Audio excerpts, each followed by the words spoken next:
بسم اللہ الرحمن الرحیم۔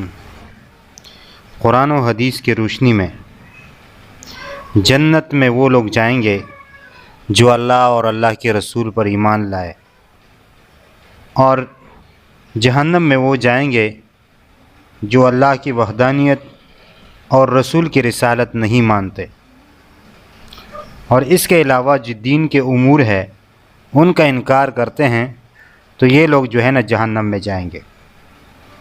لیکن ہمارے اس ملک میں سیاست نے اتنے حدود کراس کر دیے کہ اب لوگوں نے جنت اور جہنم کا معیار یہی بنایا ہے۔ ایک شخص کی گفتگو میں سن رہا تھا جو کہہ رہا ہے کہ جو لاہور جائیں گے وہ تو سیدھا جنت میں جائیں گے۔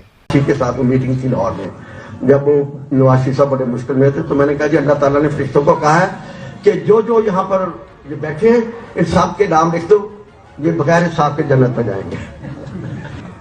اب جتنے آپ آ گئے ہیں وہ تو جنت پہ جائیں گے۔ میں آپ کو سرٹیفکیٹ دیتا ہوں کہ جو یہاں آ گئے ہیں وہ تو جائیں گے ہی، جو لاہور جائیں گے کسی مارچ کو وہ بھی انشاءاللہ سیدھے جنت میں جائیں گے۔ لوگوں نے دین کو مذاق بنایا ہے اور اپنے ان رہنماؤں کی محبت میں اس حد تک پہنچ چکے ہیں کہ اب ان کو نہ دین نظر آ رہا ہے اور نہ شریعت، بلکہ اپنے لیڈر کے پیچھے جا رہے ہیں، اور یہ نہیں سمجھتے کہ ہم کیا کہہ رہے ہیں اور ہم جو بات کر رہے ہیں آیا یہ شریعت کے موافق ہے یا شریعت کے مخالف ہے۔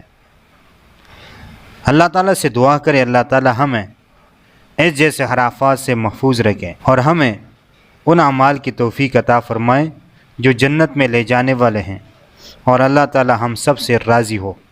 وما علینا الا البلاغ المبین۔